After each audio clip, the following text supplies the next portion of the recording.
दोस्तों, आज हम जिस समाज में रहते हैं, हमें ऐसा लगता है कि ये समाज, ये दुनिया हमेशा से ऐसी ही रही होगी, लेकिन हम ये भूल जाते हैं कि जीवन हमेशा वैसा नहीं था जैसा आज दिखता है। कहते हैं कि आज से करीब 3.5 अरब साल पहले धरती पर जीवन की शुरुआत हुई थी। धरती पर एक कोशीय प्राणी ने जन्म लिया जिसमें ना तो हड्डी थी और ना ही कोई मांस। धीरे धीरे ये प्राणी विकसित होते गए और आगे चलकर ये मछली, केकड़े और सांप आदि में परिवर्तित हो गए। समय के साथ दोस्तों, इनमें से कुछ जलीय जीव मैमल्स यानी स्तनधारी जीवों में परिवर्तित हुए और इस तरह कई हजार सालों के एवोल्यूशन के बाद करीब 40 लाख वर्ष पूर्व पृथ्वी पर प्राइमेट्स के रूप में मानव प्रजाति की उत्पत्ति हुई, जिन्हें आज हम आदि मानव के रूप में जानते हैं।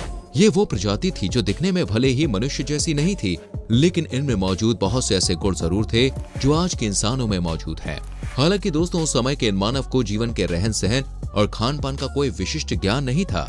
आदि मानव एक जंगल प्राणी की भांति रहा करता था। उसे ऐसा कोई भी ज्ञान नहीं था जिसकी मदद से वो अपने आसपास मौजूद संसाधनों का उपयोग कर पाता। उसे ना तो अग्नि के बारे में कुछ पता था, न ही खेती किसानी का कोई भी ज्ञान। अन्य जानवरों के बीच ये तथाकथित सोशल एनिमल खुद अपनी सुरक्षा के लिए झुंड बनाकर समूह में रहता, क्योंकि ये समूह में खुद को सुरक्षित महसूस करते थे, ठीक वैसे ही जैसे हम अपने परिवार में खुद को सुरक्षित समझते हैं।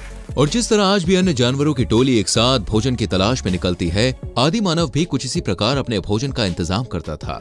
ये पेड़ों की जड़ें, फल फूल तोड़कर तो खाता ही था। कुछ आदि मानव छोटे मोटे जानवरों को मारकर उनका कच्चा मांस भी खाते थे। ये सभी चीजें दोस्तों इनकी आजीविका के मुख्य साधन थे। खुद को सर्दी, गर्मी और बरसात से बचाने के लिए मनुष्य का ये पूर्वज ताड़ के पत्ते या जानवरों की खाल ओढ़ा करता था। इसे कपड़ों के संबंध में कोई भी ज्ञान नहीं था। कहते हैं कि आदि मानव अपने शुरुआती दिनों में पेड़ों पर रहा करते थे। उस समय ये जीव 4 पैरों का हुआ करता था, लेकिन समय के साथ ये जीव धरती पर आया और इसकी जीवन शैली में ऐसा परिवर्तन आया कि फिर यह हमेशा हमेशा के लिए जमीन पर ही रहने लगा। जीवन शैली में इस बदलाव के चलते आदि मानव के शरीर में भी जबरदस्त बदलाव आया। ये अब 4 के बजाय 2 पैरों का इस्तेमाल करने लगा। इस प्रकार इसके 2 हाथ स्वतंत्र हो गए, जिसे आगे चलकर वो किसी भी चीज को पकड़ने के लिए, उठाने के लिए या खींचने के लिए इस्तेमाल करने लगा।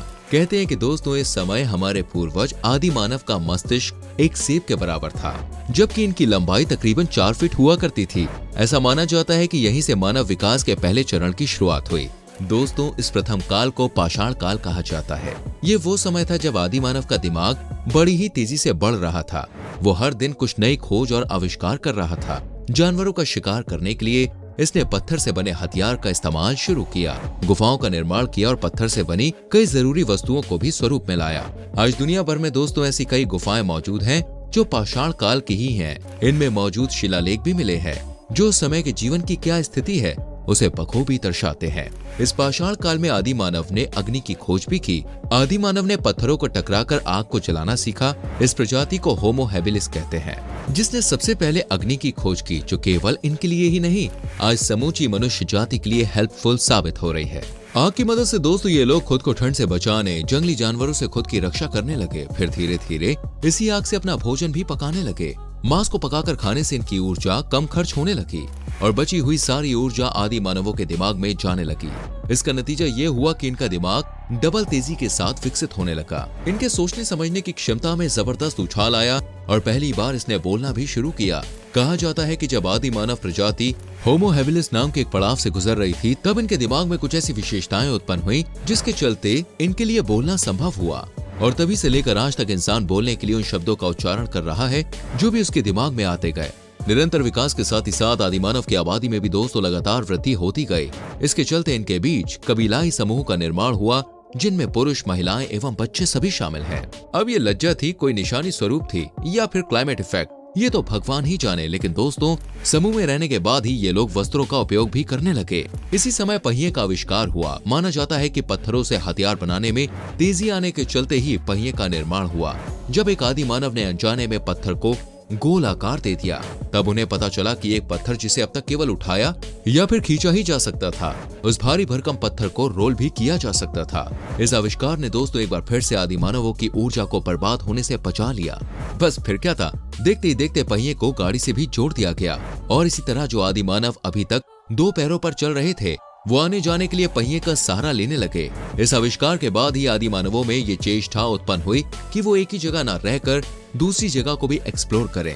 इस तरह इनका समूह एक लंबी दूरी तय करने लगा और धीरे धीरे ये दुनिया के अन्य हिस्सों में फैलने लगे।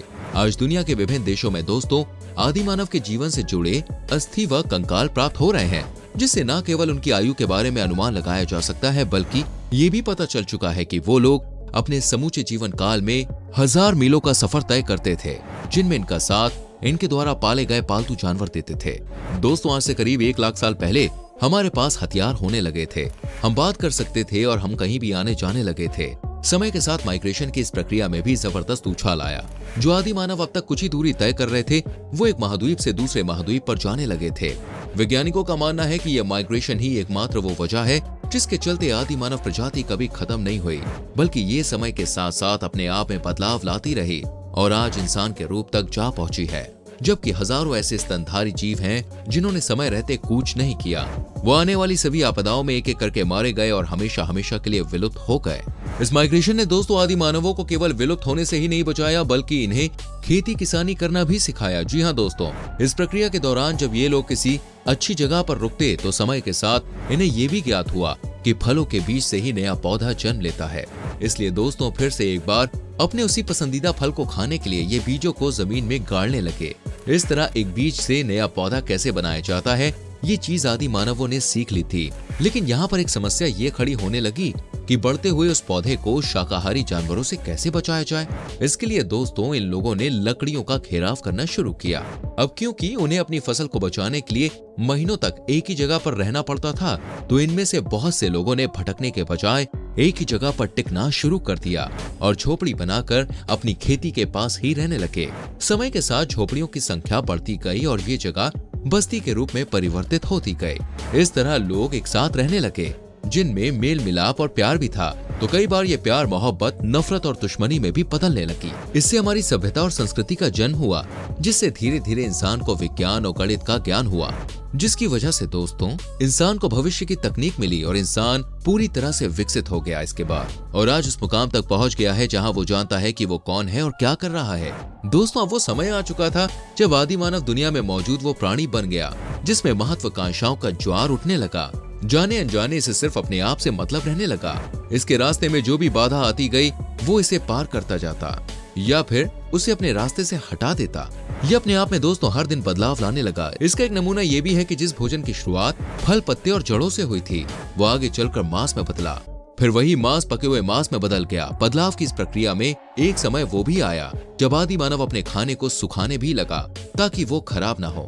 इसके लिए वो मांस से हड्डियों को निकाल देते और मांस को धूप में रखकर सुखा देते। इस प्रकार सुरक्षित रखे खाने को बाद में भी कई दिनों के बाद खाया जाने लगा। ऐसे ही दोस्तों एक और परिवर्तन था फर वाले जानवरों का शिकार करना। आदि मानव ऐसे जानवरों को अपना भोजन बनाते, फिर उनकी रोएदार खाल को अपने कपड़ों के रूप में इस्तेमाल भी करते। समय के साथ ये अपने कपड़ों को सिलने भी लगे, क्योंकि दोस्तों आदि मानव ने सुई का आविष्कार भी कर लिया था। इसका 21,000 वर्ष पुराना सबूत आज भी दुनिया में मौजूद है। वैज्ञानिकों की माने तो अपनी माइग्रेशन प्रक्रिया के चलते आज से करीब 30,000 साल पहले इंसान यूरोप तक पहुंच गया था। उस समय बर्फ महाद्वीपों को पूरी तरह से घेरे हुई थी। इसके बाद से ही इंसानों को पहली बार ठंड का एहसास हुआ, जहां इसने खुद को बर्फीले वातावरण में रहने के लिए डाल दिया। इसके बाद उसके सोचने समझने की शक्ति और ज्यादा बढ़ गई। दोस्तों दुनिया भर में पाए गए फॉसिल्स की माने तो हमारे पूर्वज यानी आदि मानव अफ्रीका से निकलकर पूरी दुनिया में फैले थे, क्योंकि पत्थर के औजार बनाने और उनका इस्तेमाल किया जाने का सबसे पहला सबूत इथियोपिया और केन्या की धरती से ही प्राप्त हुआ है। ये यात्रा करीब 60,000 वर्षों की थी, जिस बीच ये एवोल्यूशन के सैकड़ों पड़ाव पार करते गए। दोनों पैरों पर चलने वाला ये जीव दिमागी रूप से शक्तिशाली होता गया। इसने हथियार बनाए, आर्टिफैक्ट्स बनाए, इसने आग जलाई और इसने पहिया भी बनाया। इसने भाषा बनाई और संपर्क किया। इसने अपने सफर में जो कुछ भी देखा और जो कुछ भी किया, किताबों से पहले इसने पत्थरों पर लिख दिया, ताकि इसका इतिहास युगों युगों तक सुरक्षित रहे। इसने जिसे चाहा दुनिया में रहने दिया और जिसे नहीं चाहा जाने अनजाने दुनिया से उसका नामो निशान ही मिटा दिया। अपने जीवन को बेहतर और आसान करने के लिए इसने मोबाइल से लेकर हवाई जहाज तक का निर्माण कर दिया। तो दोस्तों ये थी आदि मानव से मानव बनने की एक छोटी सी कहानी। इंसानी इतिहास का ये सिलसिलेवार सफर आपको कैसा लगा हमें कमेंट करके बताइएगा। वीडियो को लाइक और शेयर करना, आने वाली वीडियोस को देखने के लिए चैनल को सब्सक्राइब करके बेल आइकन प्रेस करना, जिससे आपसे कोई भी वीडियो मिस ना हो। मिलते हैं अगली कहानी में। अपना ख्याल रखिए। Bye bye, take care.